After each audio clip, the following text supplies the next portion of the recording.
రాయరు, కానీ be tax అంటారు. మీ జే ట్యాక్సీ లాగా బీ ట్యాక్స్లు కలెక్ట్ చేసే సంస్కృతికి మాకు లేదు.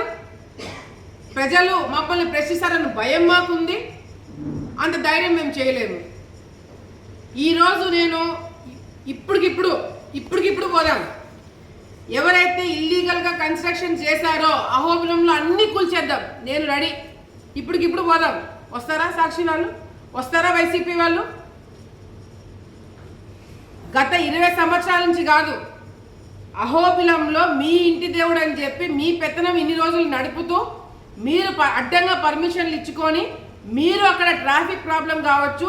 ఇప్పుడు ఈ 100కి పైన మీరు లాడ్జ్లు అన్నారు కదా, 100కి పైన సత్రాలు అంటున్నారు కదా, ఏ ఒక్క సత్రం కూడా ఫైర్ పర్మిషన్స్ లేవు. ఏ ఒక్క దానికి కూడా పంచాయతీ పర్మిషన్స్ లేవు. ఏ ఒక్క దానికి కూడా ఎలక్ట్రికల్ డిపార్ట్మెంట్ వాళ్ళు పర్మిషన్ ఇవ్వలేదు. మరి ఎట్లా కన్స్ట్రక్షన్ చేశారండి? ఎవరు హయాంలో చేశారండి? 20 సంవత్సరాల నుంచి ఇల్లీగల్గా కన్స్ట్రక్షన్స్ చేస్తున్నారని చెప్పి మీ సాక్షుల్లోనే రాశారు. నేను చెప్పడం పక్కన పెట్టండి, మీ సాక్షులు రాసినారు. మరి అటువంటిప్పుడు గతంలో మీరు ప్రభుత్వంలో ఉన్నప్పుడు ఏం చేస్తున్నారు? గత 5 సంవత్సరాలు మీరు అధికారంలో ఉన్నప్పుడు ఈ సత్రాల మీదకి మీరు ఎందుకు పోలేదు? ఈ సత్రాలు మీరు ఎందుకు క్యాన్సిల్ చేయించలేదు? మేము వచ్చి సంవత్సరమే కదా అయింది. గత 5 సంవత్సరాలు మీరే కదా ఉన్నారు. మరి ఈ సత్రాల మీద ఎందుకు యాక్షన్ తీసుకోలేదు మీరు? టెంపుల్లో అవినీతి జరుగుతుంది, బయట అవినీతి జరుగుతుంది. కేవలం వైసీపీ నాయకుల వల్లనే ఇదంతా మొదలైంది. మేము ఫుల్ స్టాప్ పెట్టడానికి చూస్తున్నాము, కానీ మీరు ఎక్కడ కూడా సహకరించట్లేదు మీ సాక్షి వాళ్ళు. లేదు, నేను మొన్న కూడా నా గురించి ఆర్టికల్ రాసినప్పుడు ఒకటే చెప్పిన, ఇప్పటికిప్పుడు నేను సిద్ధం. నా మీద నేను చేశాను, మేము వసూలు చేసుకుంటున్నామని మీరు ఒక్కటంటే ఒక ఆధారం చూపించండి, నేను రాజీనామా చేసేస్తా. ఒక్కటంటే ఒక్కటి నిరూపించండి, నేను రాజీనామా చేస్తాను. ఎక్కడ ఇట్లా సాక్షి వాళ్ళు మీరు ఏది పడితే అది రాయడం వల్ల ఎవరికంటే నష్టము? ప్రజలకి నష్టం కాదు, మాకు నష్టం కాదు. ఎవరికి తెలుసా? మీ యాజమాన్యానికి. మీరు తప్పుడు రాతలు రాస్తే మేము కేసులు వేస్తాం. ఎవరండి రావాల్సింది? కోర్టు చుట్టూ ఎవరండి తిరగాల్సింది? మీ సాక్షి వాళ్ళు కాదా? మీ మేడం కాదా? భారతి గారు కాదా? ఆమె పేరు మెన్షన్ చేయరా? ఆమె గురించి కూడా ఆలోచించారు మీరు. నాకు తెలిసి ఎవరైతే ఈ రిపోర్ట్ రాశారో, ఎవరైతే ఈ ఆర్టికల్ రాశారో పాపం మర్చిపోయినట్టున్నాడు. ఈ ఆర్టికల్ రాసినట్టు, ఇది రాశారని మర్చిపోయి ఇది రాసినట్టున్నారు. లేకపోతే ఏ ఇల్లీగల్ కన్స్ట్రక్షన్స్ చేస్తున్నారని చెప్పి రాసిన వ్యక్తి ఆ ఇల్లీగల్ కన్స్ట్రక్షన్స్ వెనకేసుకుంటూ మళ్ళీ ఇంకొక ఆర్టికల్ ఎట్లా రాస్తున్నాడు? ఇది మీ జర్నలిస్టులకే వదిలేస్తారేను. ఈరోజు ప్రెస్ ఫ్రీడమ్ డేనా? ఈరోజు ప్రెస్ ఫ్రీడమ్ డే. ప్రెస్కి అంతో కొంత రెస్పాన్సిబిలిటీ ఉండాలి కదండి.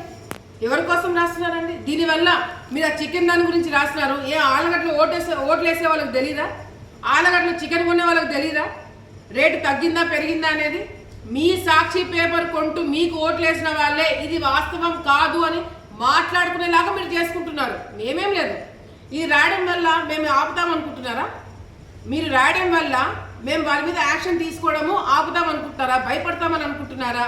నేను ఇప్పుడు చెప్తున్నాను, ఎవరైతే అక్రమంగా ప్రభుత్వ భూములు ఆక్రమించుకున్నారో, అది వక్ఫ్ బోర్డు కావచ్చు, ఎండోమెంట్స్ కావచ్చు, ఇరిగేషన్ డిపార్ట్మెంట్ కావచ్చు, ఎవరిదైనా సరే గవర్నమెంట్ భూమి ఆక్రమించి ఎవరైతే ఇల్లీగల్గా కన్స్ట్రక్షన్స్ చేశారో అవన్నీ కూడా డెమాలిష్ చేయడం జరుగుతుంది, అవన్నీ కూడా తొలగించడం జరుగుతుంది.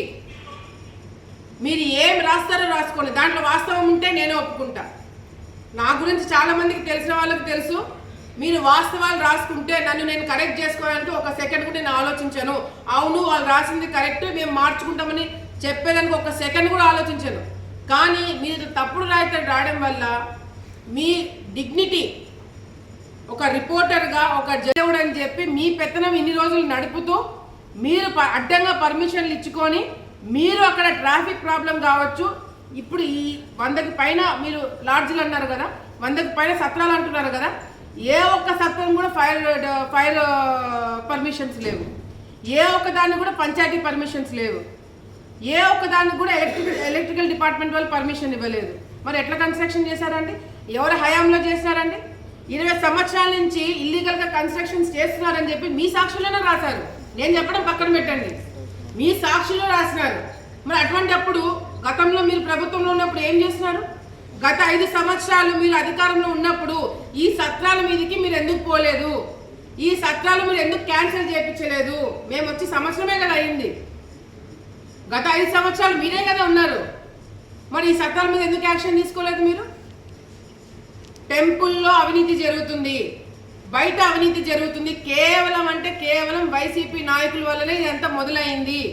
మేము ఫుల్ స్టాప్ పెట్టడానికి చూస్తున్నాము, కానీ మీరు ఎక్కడ కూడా సహకరించట్లేదు. మీ సాక్షి వాళ్ళు లేదు. నేను మొన్న కూడా చెప్పిన, మొన్న కూడా నా గురించి ఆర్టికల్ రాసినప్పుడు ఒకటే చెప్పిన, ఇప్పటికిప్పుడు నేను సిద్ధం. నా మీద నేను చేశాను, మేము వసూలు చేసుకుంటున్నామని మీరు ఒక్కటంటే ఒక ఆధారం చూపించండి, నేను రాజీనామా చేసేస్తా. ఒక్కటంటే ఒక్కటి నిరూపించండి, నేను రాజీనామా చేస్తాను. ఎక్కడ ఇట్లా సాక్షి వాళ్ళు మీరు ఏది పడితే అది రాయడం వల్ల ఎవరికంటే నష్టము? ప్రజలకి నష్టం కాదు, మాకు నష్టం కాదు. ఎవరికి తెలుసా? మీ యాజమాన్యానికి. మీరు తప్పుడు రాతలు రాస్తే మేము కేసులు వేస్తాం. ఎవరండి రావాల్సింది? కోర్టు చుట్టూ ఎవరండి తిరగాల్సింది? మీ సాక్షి వాళ్ళు కాదా? మీ మేడం కాదా? భారతి గారు కాదా? ఆమె పేరు మెన్షన్ చేయరా? ఆమె గురించి కూడా ఆలోచించారు మీరు? నాకు తెలిసి ఎవరైతే ఈ రిపోర్ట్ రాశారో, ఎవరైతే ఈ ఆర్టికల్ రాశారో పాపం మర్చిపోయినట్టున్నారు. ఈ ఆర్టికల్ రాసినట్టు, ఇది రాశారని మర్చిపోయి ఇది రాసినట్టున్నారు. లేకపోతే ఏ ఇల్లీగల్ కన్స్ట్రక్షన్స్ చేస్తున్నారని చెప్పి రాసిన వ్యక్తి ఆ ఇల్లీగల్ కన్స్ట్రక్షన్స్ వెనకేసుకుంటూ మళ్ళీ ఇంకొక ఆర్టికల్ ఎట్లా రాస్తున్నాడు? ఇది మీ జర్నలిస్టులకే వదిలేస్తారు. నేను ఈరోజు ప్రెస్ ఫ్రీడమ్ డేనా? ప్రెస్ ఫ్రీడమ్ డేనా ఈరోజు? Press freedom day. ప్రెస్కి ఎంతో కొంత రెస్పాన్సిబిలిటీ ఉండాలి కదండి. ఎవరి కోసం రాస్తున్నారండి? దీనివల్ల మీరు ఆ చికెన్ దాని గురించి రాస్తున్నారు. ఏ ఆలగడ్డలు ఓట్లు వేసే వాళ్ళకి తెలీదా?